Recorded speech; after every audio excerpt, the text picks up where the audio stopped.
Hello everyone, today we talk about Napoleonic artillery. Just introductorily, I think I never made a video about this yet. We talked about Napoleonic warfare broadly meant, we talked about the history of artillery, we talked about 18th century technological innovation, and more.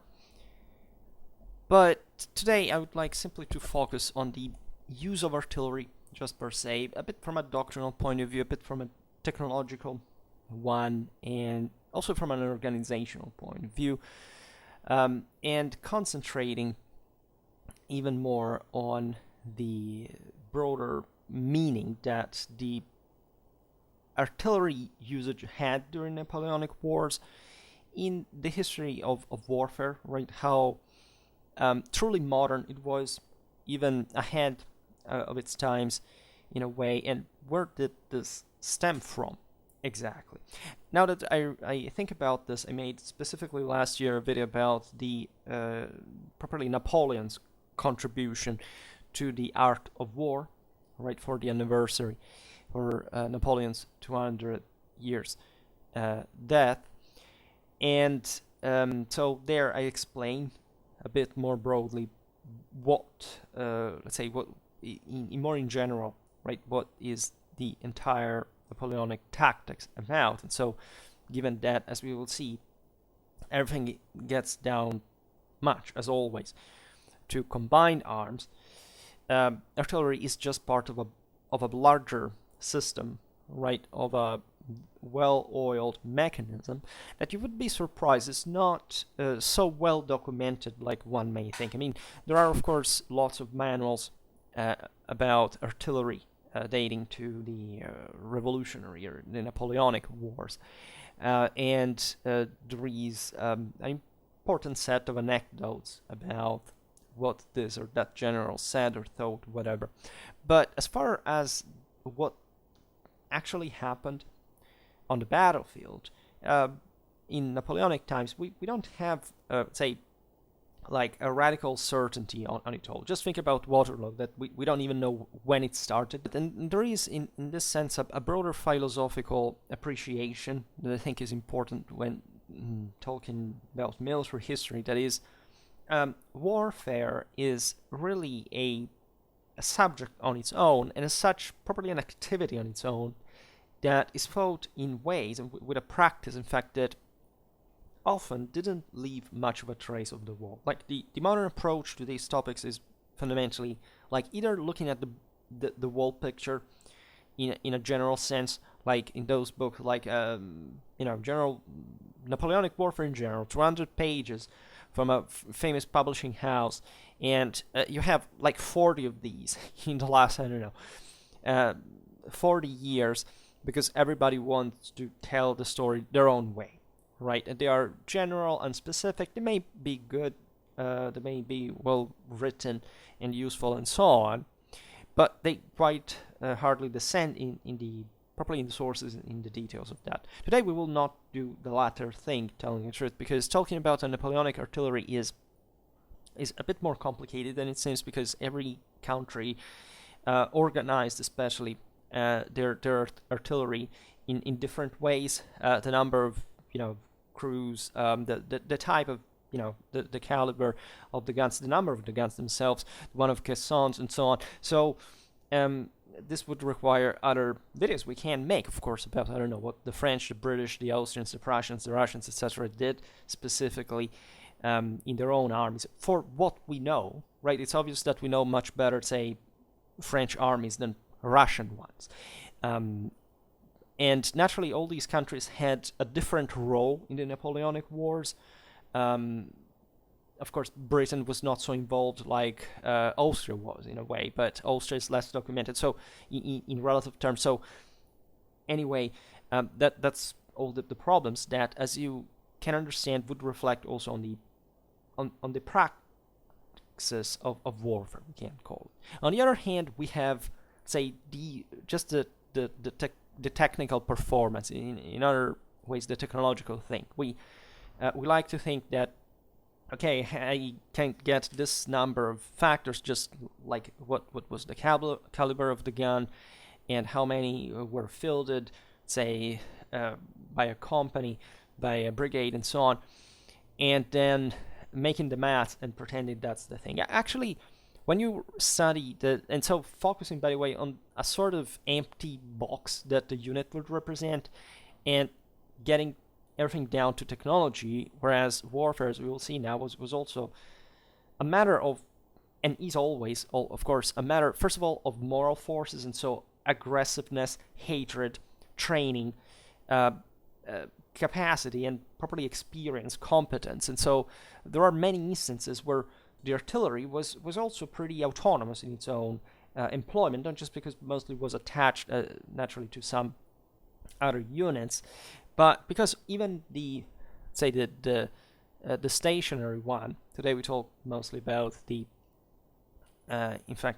mobile one on the battlefield, was really felt like a little work of art on its own. There were instances in which Napoleon himself said something like, look at these artillerists, they know something, they can see something that we can't see from their perspective. Let them go with what they're doing, because they're doing a pretty damn good job. You know that Napoleon himself contributed dramatically, right, as a macroscopic factor to revive artillery, which would have probably occurred in a sense because of the nature of revolutionary armies, also, as we'll see now, because of the previous French Royal Army reforms, first of all, Gribeauval, naturally.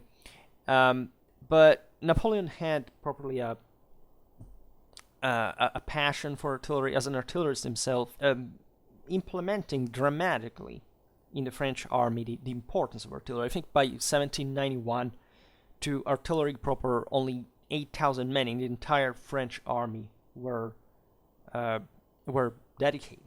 Right. At the end of the Napoleonic Wars, the French artillery counted more than 100,000 men.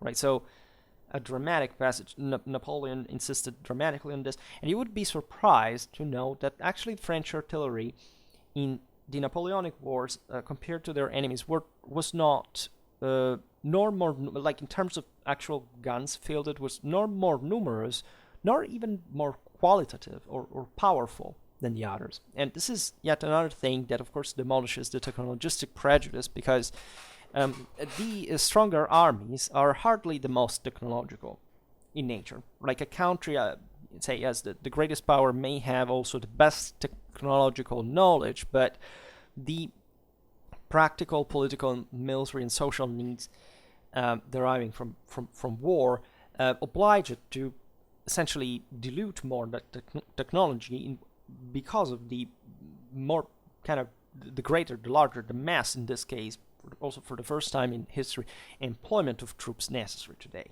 Like, just make an example, even today, the United States Army is the strongest in the world, but it's not the most technological, in the sense that even though the US have a dramatic technological capacity, still they need to field much more men than the technology economically can afford, also in properly cost ratio benefit. So, say, the Australian army, the Belgian army are more technological, but, they're not the first world power, nor coming close to that.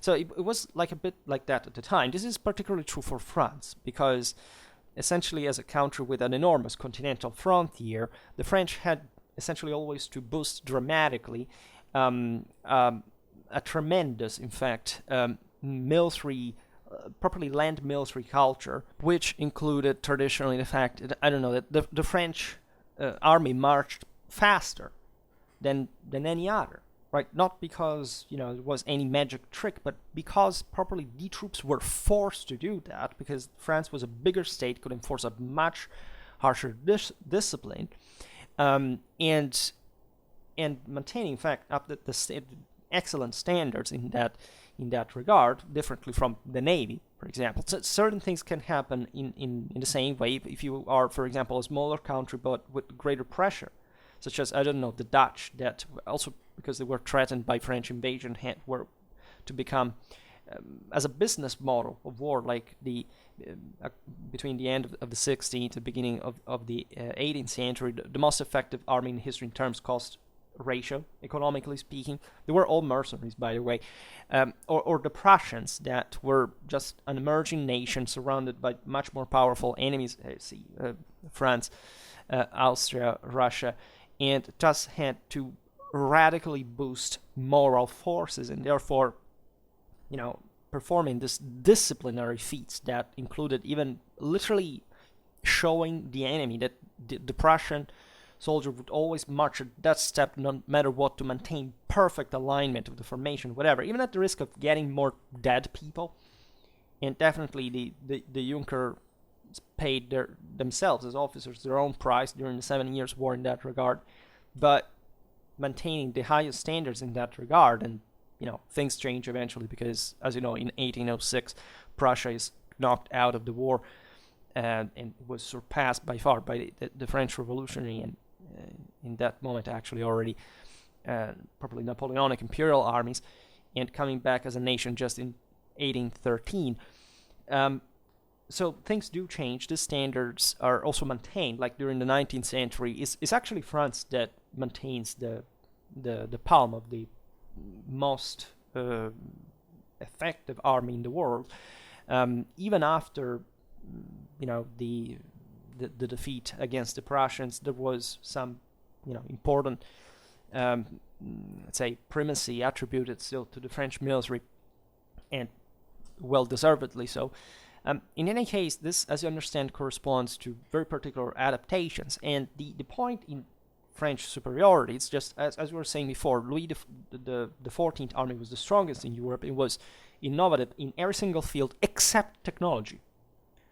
They were some of the last to adopt the bayonet, as a matter of fact, on a large scale, independently from the fact that they would be inventing them actually. But you see, technology can be invented, but not finding an adequate field of application. There are some technologies that are even so advanced that actually do not fit the current times. Think about the same French mitrailleuse for the 19th century. Didn't have practically any effect in the French-Prussian War, but it was very useful during World War I, right? So half a century later. Well, yes, French armies of the Napoleonic Wars didn't have nor more nor better guns than the enemies, very often.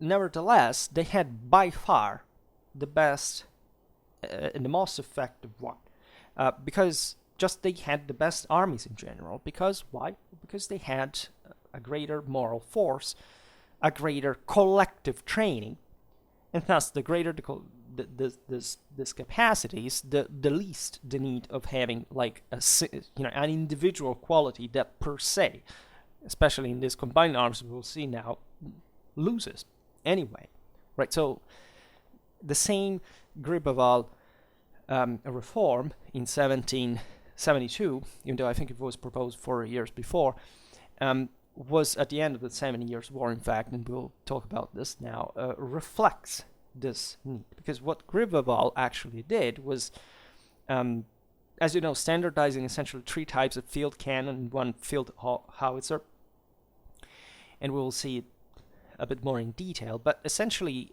introduced mobile artillery, field artillery,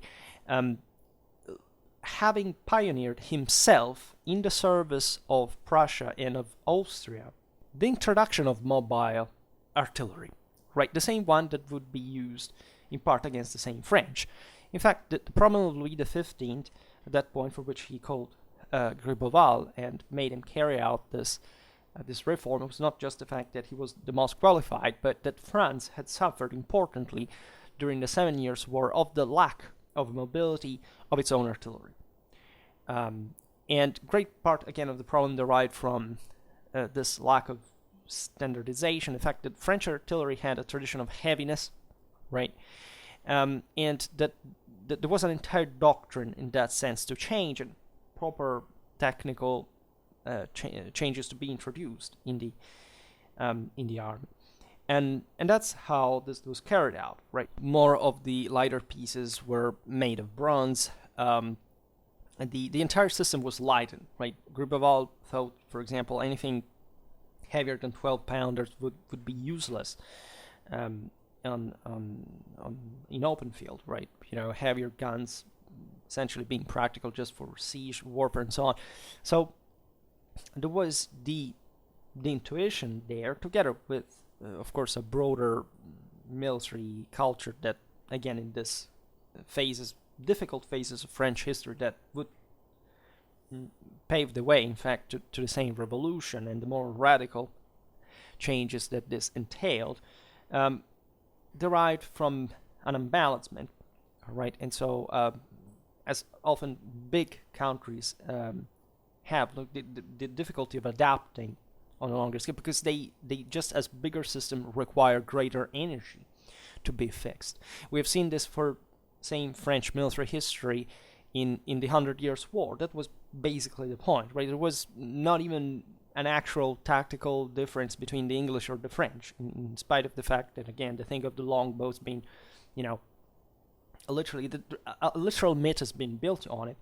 Basically, these armies were identical. It's just that the French ones were much more difficult to keep together because there was a much greater political and social, development in France that required a central control that, in moments of crisis like the 14th century, was much more critical than, say, a smaller, more compact country like the English one that, however, still had dramatic reformers and military geniuses to make things work. So everything is very complicated, and that's mostly what eventually the military performance of armies depends on, historically speaking. And naturally, there was also a big unknown in the whole picture, because as we have explained well, I think because von Clausewitz himself does in the Formkriege, even the military theory, as you know, was perfecting at this point in history during the 18th century, was properly the realization of the need of a positive military theory, that is to say, something that, of course, could not predict the course of battles or wars, but that by reading it would offer some very practical approach to what are the dimensions, the problems, the needs of a military commander, right? And it was evident that Western civilization was booming at that point again, and the Napoleonic Wars, the same von Clausewitz. Lots of also just the technological discoveries, as you know, in the history of science, of knowledge, etc. This is the age of what we call the Enlightenment, but also of Romanticism. So it's a very, in my opinion, misunderstood time in history, because there is always a double thread in each and every one of these movements. That is, there are not just, good or bad per se, but they meant specific things to different people in different countries, and so they should be compared diachronically to be properly understood. And so a great question mark was represented by the, where is war going, right? This is a question that, generally speaking, people ask themselves, and especially in the last 2 centuries, starting mostly from exactly this Napoleonic context, came to be a much more, practical problem. That is to say, yes, in some generations, warfare could change in a way that for which we will have to adapt our politics, our society, our infrastructure, our industry, even our education, because where do you get technology from, and so on. So debate arose, and with this, naturally, different ideas, different philosophies, different opinions, and so on. And as you know, the broader stereotype about 18th century warfare is the idea that it was somehow a crystallized system, a sclerotic one, incapable of changing, and so on. This is a very unfair judgment, and it mostly derives from the ideological criticism to the Ancien regime, and to, in fact, the kind of mechanistic, deterministic mindset that spread out of the mass revolutions of the 19th century, that essentially bought into the Platonic superstition that it's the technology that makes the thing, it's not the doctrine, whatever. And in fact, actually, 18th century warfare was quite dynamic. It just required ever faster changes that naturally those systems were not, at some point, that were resistant to, because they entailed, like the French Revolution would oblige eventually all their enemies to do the same in their own countries, to open, right, to give rights to much lower, say, strata of the population, mostly to the masses, to cope literally with an enemy that was mobilizing the masses, and having the resources like a big state like France that was wishing, like Britain, to dominate the world, essentially could afford, again, in a structural way that smaller states also, would have been knocked out by. And this is a bit like the history of mankind, right? The same mechanisms occurred, say, in the Renaissance. They occurred in classical times. They repeat a bit themselves. So Napoleonic artillery tactics and tactics in general have been, as you know, criticized retrospectively, also by those who hated, of course, the revolution, by saying, this French, like, they fight in a kind of gross way. They do not care about the tactical refinements, the alignments of the formation, that kind of very almost choreographic way of fighting in frontally also, which was a matter of loyalty, of honor, like the maneuver sur le derrière, etc., attacking the enemy from the flank. It was considered something unchivalric since the Middle Ages or before.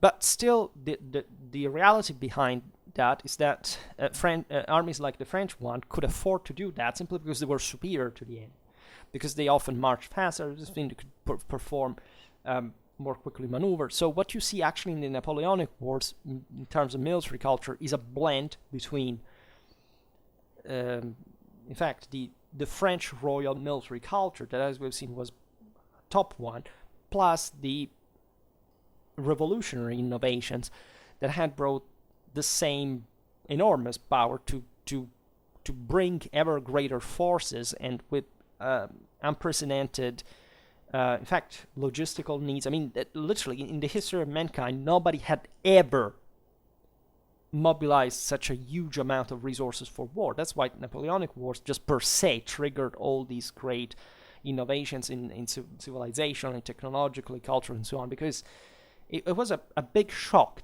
to which everybody had to adapt, and realizing that times had changed. And there would be a lot of interesting implications about this, but I don't make yet 19th century history videos to talk a bit more politically or socially of this all. In any case, what was Napoleon was criticized by is this, mass, in fact, attacks. Right, when we have larger amount of troops, in many ways these are much more difficult to control. Napoleonic warfare developed on the base of the French, however, order and discipline and training, also imitated by the rest of the armies. And it's obvious that it was just more like a sense of more muscle to muscle, the sense that, was a much greater standardization of the forces came in a sort of standard pack, with the divisions, with the idea that these were all armies on their own, fundamentally, like the normal ones that would be fielded in the 18th century, except they were part of a broader army corps, and so they were rendered as such more uniform, more tactically, and in part also more strategically autonomous. There was some kind of brutally mathematical inescapability about how long, for example, calculated division to last on the field. We've seen this on von Clausewitz and so on. And when the climatic battle occurred, of course, it was a massive concentration of troops that, just physically speaking, bring to a much less degree of control, after all, for which the same autonomy and training was needed, of course, but that ended up in something like a very strong iron arm between these forces, that rather than also trying actually to cut each other's supply lines and these strategic ballets, etc., just went straight at each other. Also because they were such big armies that they didn't have choice logistically. This is very explained in von Clausewitz. Like, these armies can stay just a very few time in a place because there are so many that they consume all the resources around. So they simply cannot afford. They can only move. I mean, if you field them strategically, they have to move. They have to go across, as would happen in Napoleonic warfare, hundreds, thousands of kilometers across the European continent, because locally they cannot be supported otherwise, right? And they would collapse. And this was a huge deal because, for example, and paradoxically, the supply trains disappeared notoriously, Napoleonic warfare was, why in the 18th century these very bulky armies were sort of, again, aristocratic hunting parties. Doesn't matter how advanced or whatever they were just employed in a somewhat gradual way for limited force, because the same politics of the time accepted some different form of negotiation. Now the radical instances of the revolution said just we don't play by these rules, we don't make courtesy, and we just go straight, we move all these forces, and these forces will impact you straight, directly, and for this reason we don't even need a supply train except for the most important elements of the army, including first and foremost artillery, right, and in part also horses and so on. So those things that cannot replenish for war just from local resources, that is just essentially food for the men and the animals, and that will arrive straight from your homeland. But the armies would forage locally. So this changed dramatically, as you understand, both the strategical and the operational side of the story, like it had never been seen before. And we've seen in the recent series about Austerlitz how just literally some countries still did not expect that even the French could march that speedily. First of all, because they were very daring and bold strategic decisions, but also because literally they hadn't understood that the times had changed, that those armies were not the ones that were habituated to command themselves, and so they had a completely different base on which to calibrate those assessments. And so, given the aforementioned, let's say, clumsiness, apparently at least, of the mass attacks, right, and they had an obvious logic, because you have to concentrate as much force as possible in that given point where you want to break the enemy. And this is what Napoleon essentially brought forward also from a strictly tactical point of view, with these extraordinary cavalry charges, for example. Think about the one of Eylau, or in fact a systematic bombardment over with an enormous amount of pieces that were concentrated specifically, as we will see now, also from an organic point of view, to be able to intervene in a certain sector, to at least, not to open a gap that, as we'll see, artillery per se didn't quite do, because it was not meant actually to be a mass slaughter weapon. It would be the least deadly of the weapons between muskets, sabers on Napoleonic battlefields, just like it had always been in the 18th century and before. Also, explosive shells of the howitzers were somehow just like a more modest weapon, in fact, and to, in fact, eventually attack on this heavily weakened enemy sector. This depended in many ways also on the aforementioned fact that French armies were much more aggressive than the others, because, as we've seen, they functioned on a system that was less conservative, literally, from a political point of view. And as a consequence, the enemies defended more often than not, and for this reason, they would tend to concentrate their artillery mostly all along the battle line, rather than concentrating just in single points. And that also made sense at the end of the day. So this depended on broader ratios, strength ratios that would just make the battle being fought like that. And this is particularly important because, as you understand, yes, war is just the continuation of politics with other means, and therefore, if you want to understand even Napoleonic tactics, you have to enter properly the mindset of the revolution from one side, the other of the Ancien Regime from the other. And of course, in the hybrid that was formed during the Napoleonic Wars, from both sides, by the way. So, as we've seen, this was the point of Napoleonic artillery, that fundamentally maximizes also this its employment with the largest amount of warfare ever waged in relative terms historically. And that is the technical improvement of the second half of the 18th century made it possible to move the artillery with a certain rapidity, at least when the ground was open and dry. And it was therefore possible to use guns mostly in an offensive rather than just defensive way, right? This naturally depends on the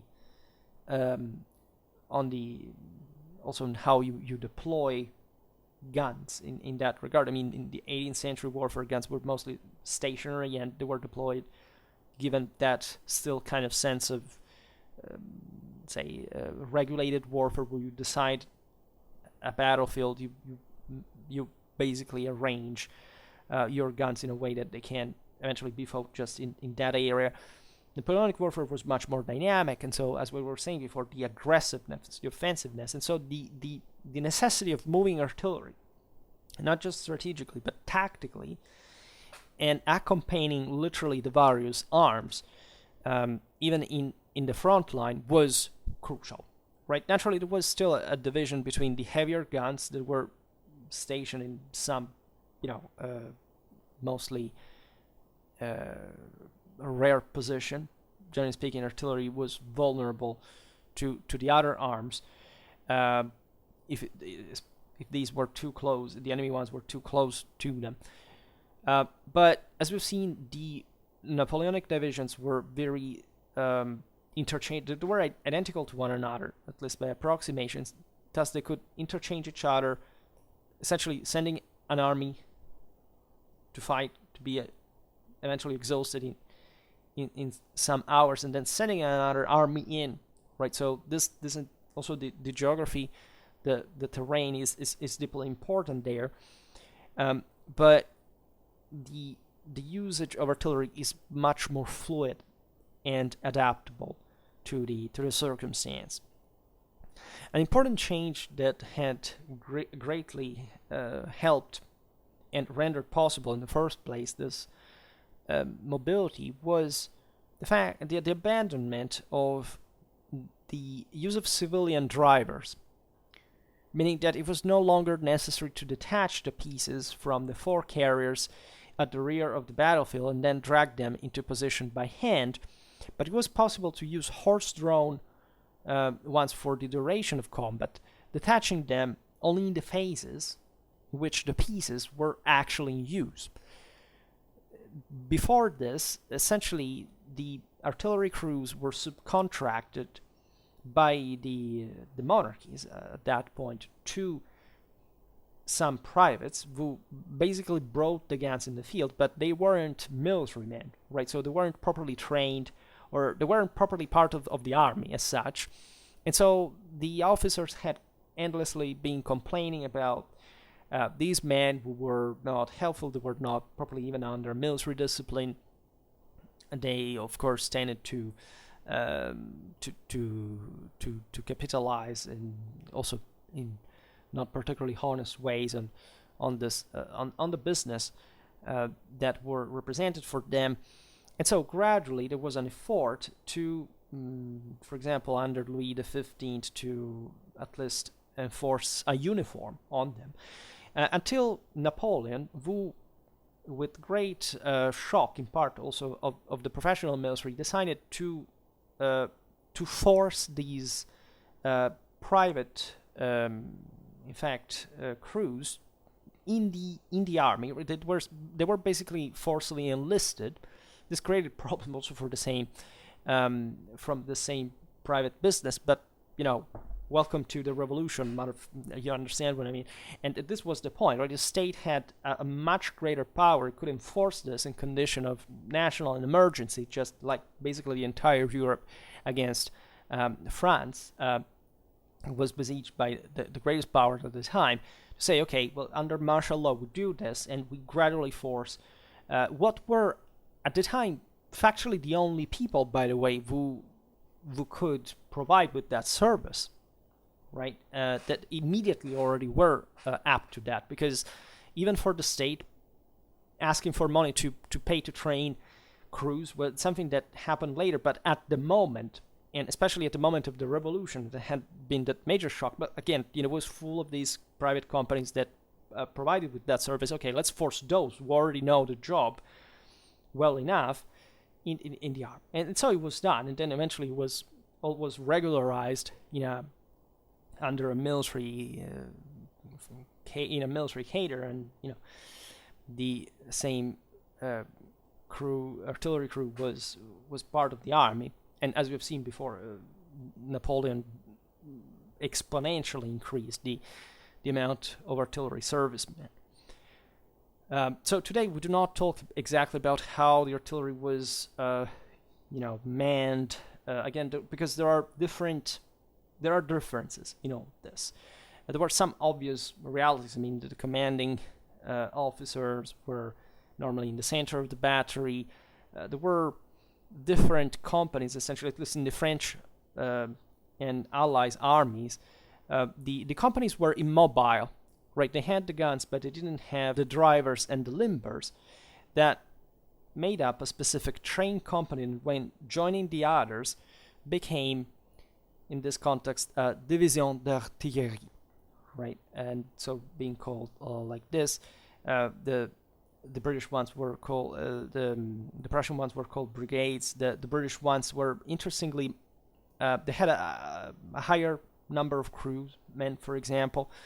So these are all things that then are surely hyper researched in the last decades, so there's plenty of details to add. So again, there is always time, hopefully, for making those kind of videos. And then, as you know, the guns traveled with normally 6 caissons, so traveling forges with the ammo, the explosives. The French had normally a prepared cartridge, a bit like it had been the history of the musket ball. The bigger cannons didn't, because that would have made it unpracticable. So everything naturally was tending also towards the standardization of the pieces. That, just given the fact that the Industrial Revolution was kicking in, was much more practicable than before. As we've seen, Gribeauval has standardized three types of field guns, plus calibers, plus one for the howitzers.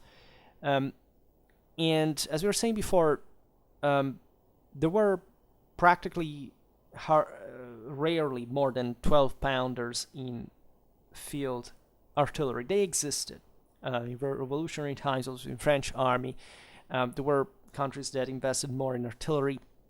For example, the Russians, that, however, because they were much more unsophisticated, just they had a lot of men, they could just provide this raw, material to forge cannons and so on. So they just went with that, and that can be very effective in a way. But at the same time, the quality, as we've seen, was poorer than the one of the French army.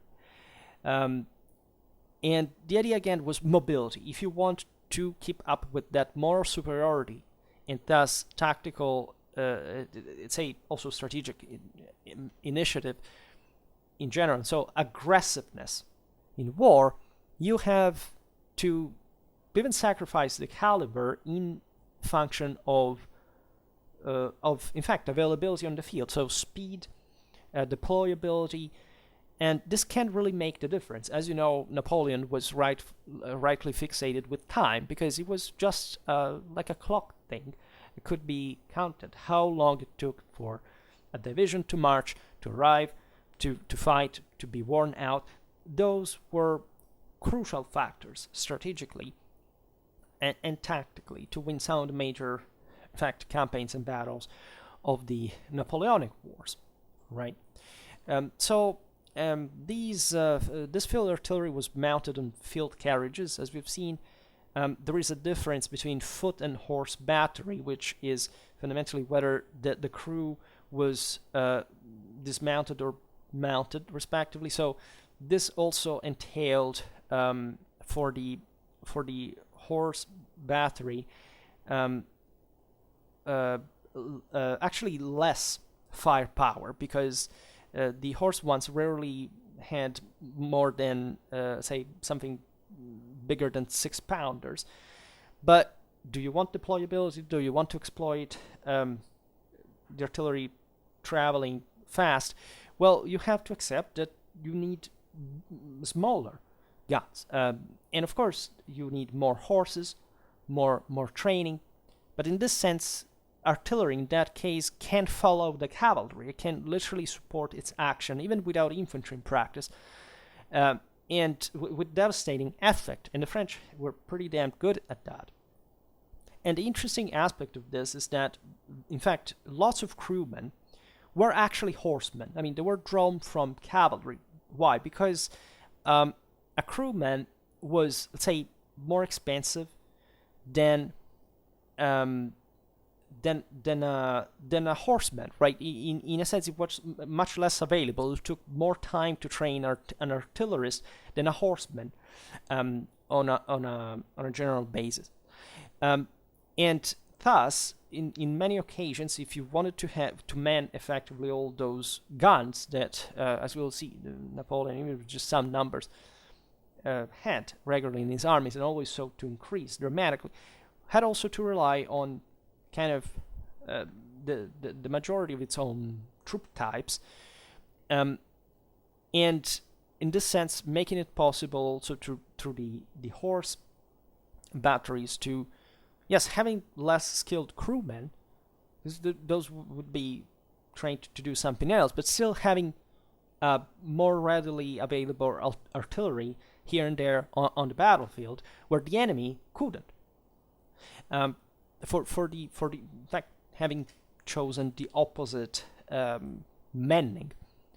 So as you understand, this is counterintuitive for most people. In that sense, for the ancien regime, so it was, right? And naturally, nobody was stupid, but again, there were certain specific political and social choices that some said that, even again, through the military instrument, were not work for their country.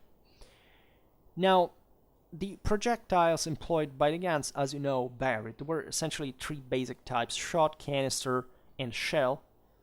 The effect was obviously essentially this respectively this ball that just bounces and smashes whatever it finds in front of itself without exploding anything. Then the canister, it's just basically loading as if you had several, tens of musket balls that are shot at a time. This has naturally as we'll see now, a lesser effective range, but it can cause devastating effects, and it was used especially in defensive artillery when infantry or cavalry arrived, so that you could literally shoot this mitraille and cutting to many pieces the enemy. And shell that did something similar, essentially by exploding and throwing all these shrapnels around and maiming all the people around. So there were many ways, of course, to wound men with this kind of guns, but as we've seen, artillery didn't have the primary purpose of killing people, of causing physical damage. So much so that the shells were the least used type of projectiles, and so the howitzers were the least numerous of the gun types in the first place. And the reason being, aside from of course, the more primitive shell technology that would, as you know, increase dramatically, especially during the 19th century and the 20th, was the fact that psychological effects were much more, as it is in war, really way before the physical ones, to defeat an enemy. Right? The shot was, even per se, considering that we're talking about smooth barrel guns, relatively imprecise. I mean, at this point, the power and the pieces, the ballistics of it was very refined. It was more advanced than ever, and there was a good. There are lots of measurements.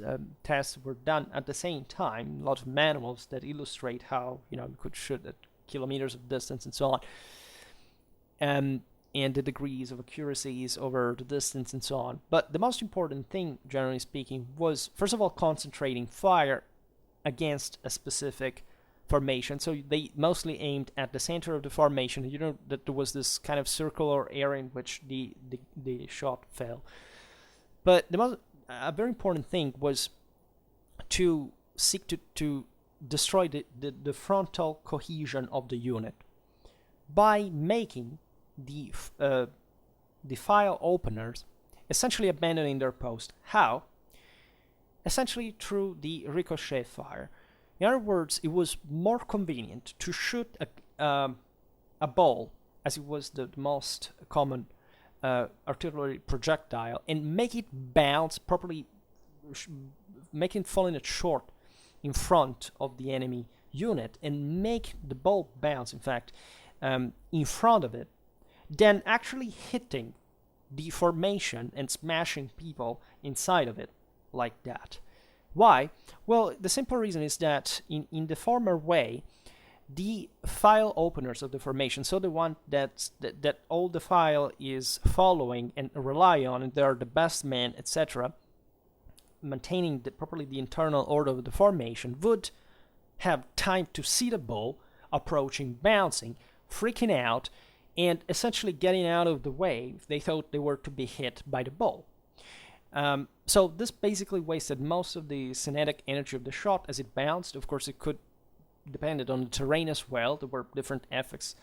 For example, at Waterloo, one of the reasons why the French lost also is that Napoleon could not afford ricochet fire because the ground was too soft, and so the balls could not bounce as much as they would normally do. Or there could be even, for example, on rocky ground, like a normal cannonball hitting, like the terrain would literally cause a shrapnel effect, because the sheer kinetic energy of a ball hitting the ground there would make all these rocks flying off everywhere in every direction, were horrendous wounds, people literally torn apart by that, right? Not even being hit by the ball.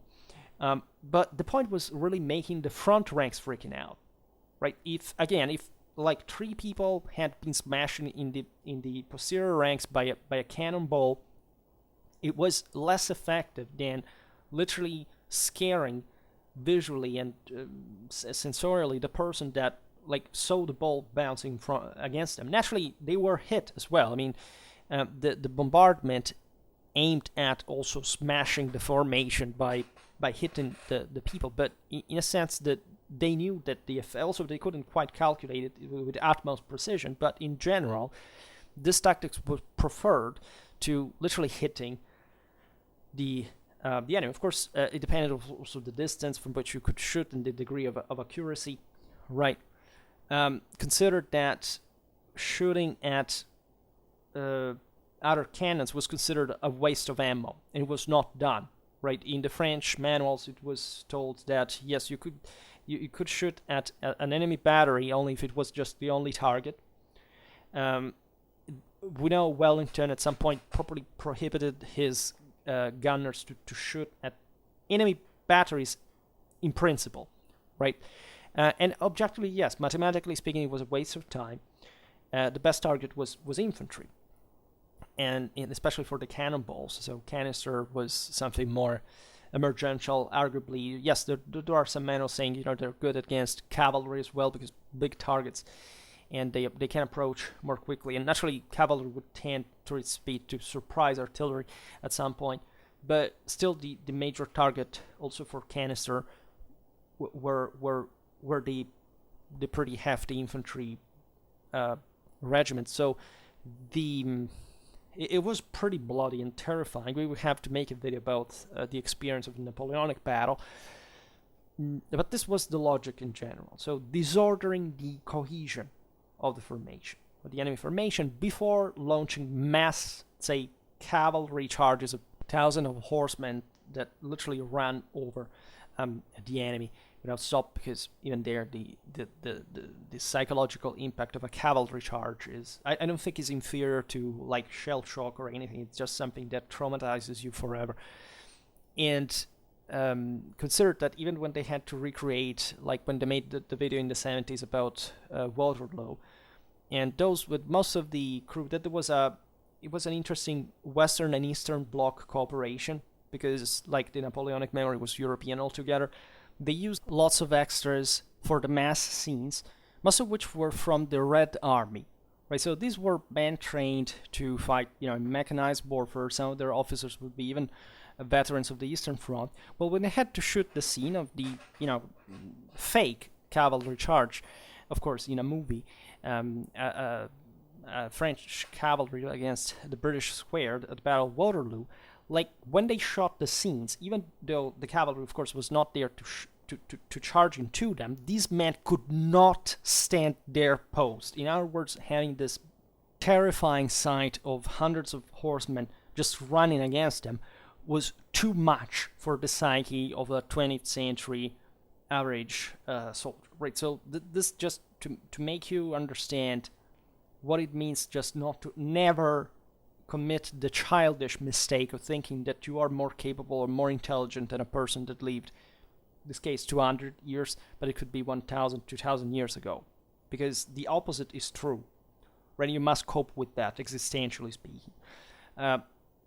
In this sense, this thing was really brutal, right? And as you understand, the more concentrated these forces were, the more effective they were, but also the clumsier the thing really was. So some, guys we were talking about, internal lines and the broader finesse required. Those old good times when war was fought by gentlemen in the 18th century are over.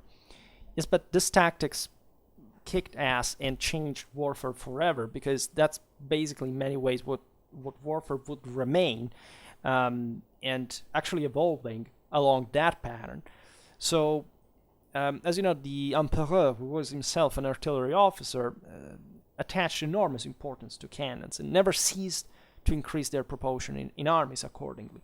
If in 1805 at Austerlitz, that we will see in a couple of days hopefully, he had fielded 73,000 men and 139 cannons, in 1815 at Waterloo he had 69,000 men and 256 guns.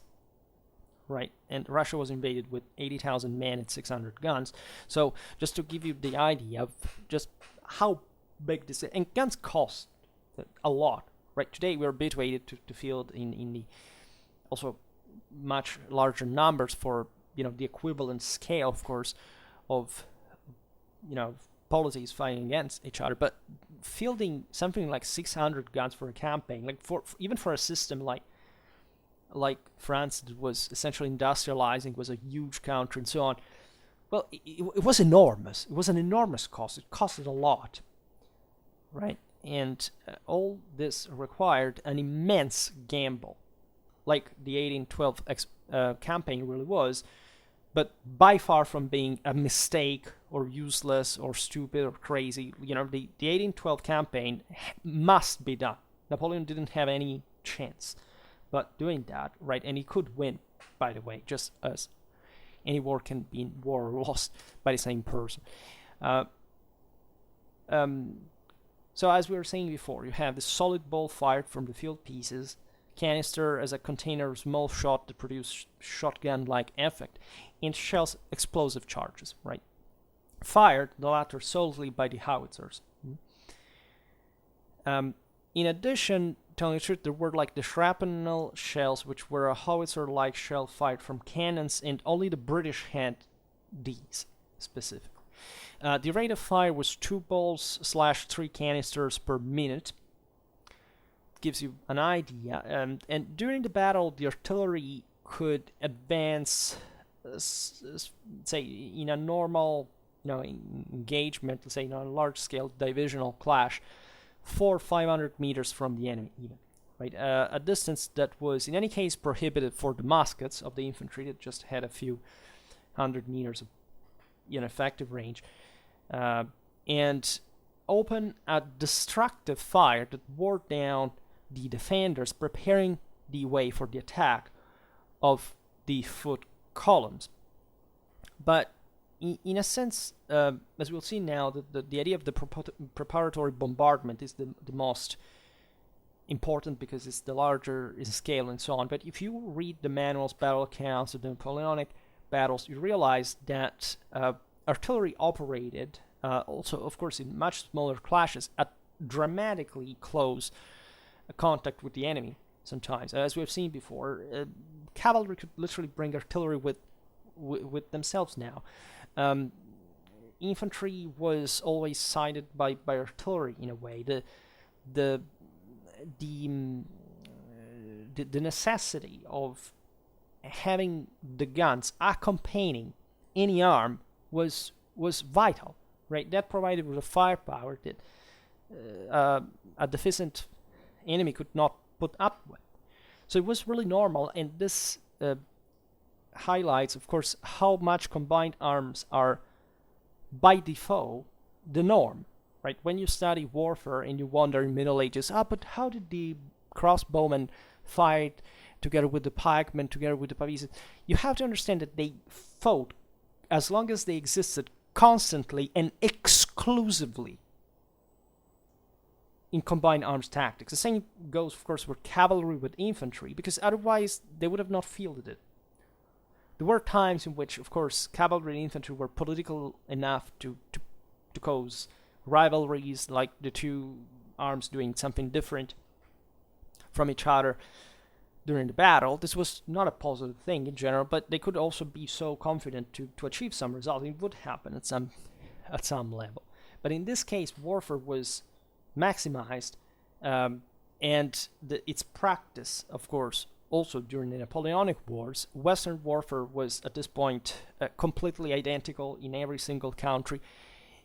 So everybody fought in the same identical ways, and superiority was a matter of fact, as always, of moral force, plus how trained, experienced, and also equipped, supplied these men really were. And so how, in a broader sense, how you could make work all this big machine in the best oiled way to deliver the best performance, to beat the enemy on that in force, right? Not on technicality, but in actual, again, muscle to muscle.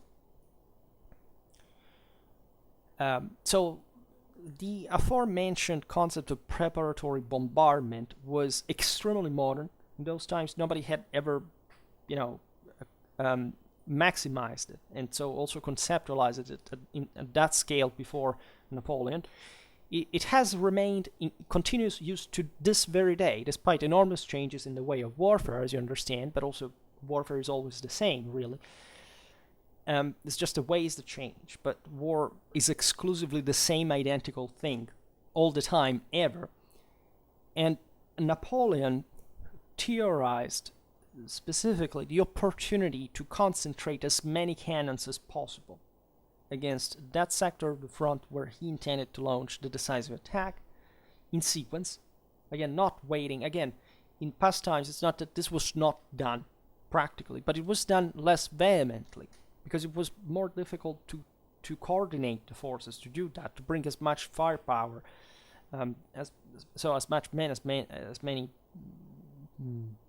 pieces on the ground, and to train these forces to do it on an ever larger scale, right?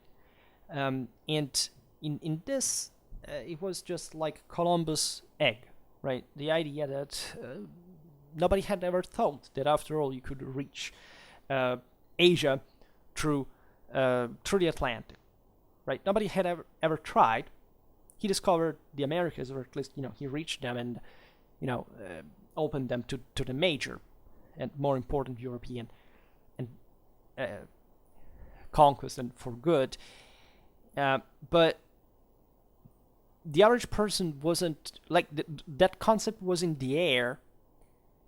It was discussed, it was known, but let's say nobody attributed to it the importance that it would actually have once the thing was actually done.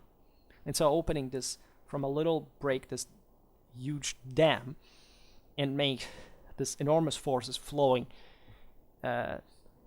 downhill. So this is what actually happened during Napoleonic Wars, after which the world was never the same. Restoration hoped to maintain things like even as they had been before. Of course, this worked in part, but it was on the longer run just maybe not doomed, but still the change that was done. That direction is being taken. So artillery, limited by stocks of ammo that are too cumbersome to last indefinitely, was not able by itself to bring about the destruction of the enemy formation, even in a limited sector. We have already explained it. Manuals, other sources stress very much the idea of not wasting ammo in general, and this considering that bombardments could last for hours, right? So the idea was that you didn't have to waste your forces entirely for a clash that was not the decisive one. So this matches with the entire doctrine, with the idea that you have to march rapidly and essentially surprising the enemy and attacking as quickly as possible in that sense, because it's the boldest thing you can do, but if it works with exponential effect. And so the entire idea is that it's also complicated to start to engage the enemy. Very dangerous movements were carried out throughout the Napoleonic Wars, as you know, bold maneuvers, etc. But the most important thing was knowing that for an engagement that you knew would last, as we've seen, by clock, a certain specific amount of time, you had enough ammo. So you didn't have to stop along the way shooting at everything you saw, as it could happen, because small engagements, especially on the vanguards, etc., would always occur, and sometimes you didn't understand whether that was the entire enemy army, just like its own vanguard, and so that was yet another enormous issue. Where was the enemy?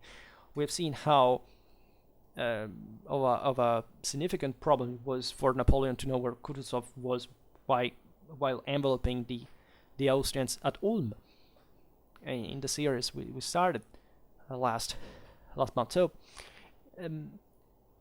all this entailed that the forces that you had to bring with yourself were not to be in excess, because if you wanted to be speedier, you couldn't bring more ammo than needed, right? It would damage the operation. It would slow it down, and it would increase the chances of defeat. So you had to travel light, in a sense. As we've seen, this is the same concept that Gribeauval pointed out. Like, he wanted to reduce the calibers, and that's what he did. He even said that something more than 12 pounders was too much, was useless in practice. And this because, again, he had helped the foreign government to solve this problem in practice, while its own French one was suffering as a consequence, because the Austrians and the Prussians had more mobile artillery, and it was a problem for the French. They instead were kind of more bulkier minded, a bit like the Russian example we made before. And again, it's important to understand the effort that France made and how traumatic, in that sense, the birth of the revolution really was, right? Because if you are that, again, dramatic power that is habituated to field large masses of men, and just to attach kind of more a simpler type of distributed, a simpler type of firepower that has to be heavy and effective and bulky, you are still somewhat sacrificing quality in the process. So more people will die individually, and that's also how more brutal the discipline that you have to enforce really is. And France could afford that. But you see, the Prussians were pioneering under Frederick II their own tactic, because it was more functional instead to a state that was actually way more pressured than France in relative terms, and so required more dynamism, and so surpassing that human physical laziness, and mental laziness, first of all, that always affects those who are less challenged than the others. And as we've seen, artillery was not enough to wipe out entire armies. It never was. It's never been.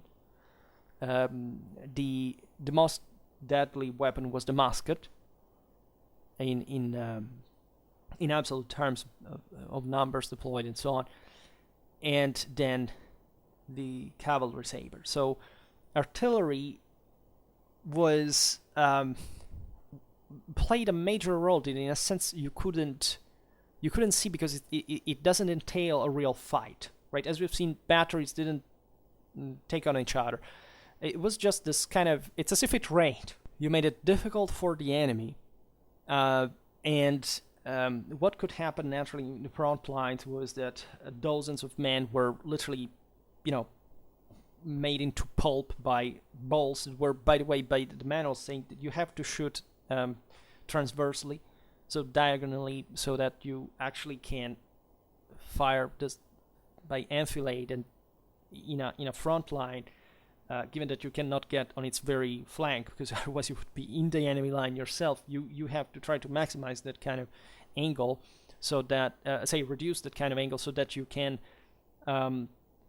hit more people in a row as they are lined up in that one. You try to almost overlap with, ideally. So it was really brutal, and probably even just the effect. You see, what really matters there is, of course, the shock effect, because again, many more people that you would watch dying in front of your eyes were shot down by musketry fire, but that's kind of less shocking than seeing, again, a person next to you literally exploding and its guts falling all over you. So that's technically, like, from a physical point of view, it's a good example of how even a physical damage is less important than a mental one, because what really matters there is how the morale of the unit gets. And so even with in a fewer amount of time, more people you could take out at once, and as we've seen, actually the rate of fire of artillery was pretty slow, also compared to the musket. And there were many more musketeers even to multiply the effect than guns, but could, if concentrated, this was the point, cause such a local mental weakness, morale collapse that was not decisive, was not probably a collapse, but it could simply eventually be, reached through the attack of the most smashing hit. It was definitely cavalry, and or this wear and tearing posed by mostly muskets, right, together with artillery as well. So it could work like that. Surely there were at some point in Napoleonic battlefields units that fled just because there was a cannon that began to shoot. But it's because there was, most of the times it's that already the enemy was already pinned by muskets and or was being engaged. Really not many other ways, because cavalry would you could attack, you could shoot a cannon while cavalry was kind of attacking, but either you do it precisely at the moment before cavalry hits or something like that, otherwise you risk to endanger your own troops. Of course, there was a lot of friendly fire involved, all with smooth bore barrels. Bullets flew like crazy flies everywhere. This rendered, in a sense, even some wounds more complicated to treat, because a rifle barrel, at least the shot passes through you, so yeah, it can't it's more devastating, but at least if if you're not hitting critical vital parts, it goes in and out, right? Instead, these bullets, maybe they were less impacting, but they could enter you, and following a complete weird trajectory that maybe they didn't even yet hit vital organs, but that was practically, with the medicine of the time, incredibly difficult to extract. And so most of these people would die of septicemia, etc. And just, as you know, most people at the time in general would die of illness in the first place during the campaign. So even in that sense, looking at people smashed by cannonballs, at least from the immediate impression, wouldn't be, and definitely wasn't, the worst that could happen to you, at least to watch. Now, also in this respect, the ultimate goal of the Napoleonic battle was, of course, like in any other, not to physically destroy the enemy, but to physically destroy its army. right? So in other words, making it psychologically collapse, as war has as an objective, is a duel, first of all, with the objective of compelling the enemy to fulfill your will, right? So wearing him down enough to force him to recognize itself defeated and given up the fight, right? And there are instances of that. Think about at Borodino when Napoleon asked Murat to charge and said, those guys want more of that. And it's literally that. You're willing, it's, what happens on a battlefield is just how much you're willing to stay there and accepting the fact you can get killed in the process. So this is valid for both sides at all times. It's just, and that's where the moral force really counts and why it counts. All right, so this was just more of a kind of philosophical appetizer about the Napoleonic use of artillery. We will probably get more in depth, lots of other things, doctrinal, tactical, strategical, logistical, technological alike. For today, however, I stop it here. I just hope that you enjoyed this video. If you did, please share it. Otherwise, leave a like or subscribe to my channel if you're interested in my upcoming content. And for now, I thank you heartily for listening to me. I wish you a nice time and see you next time. Bye.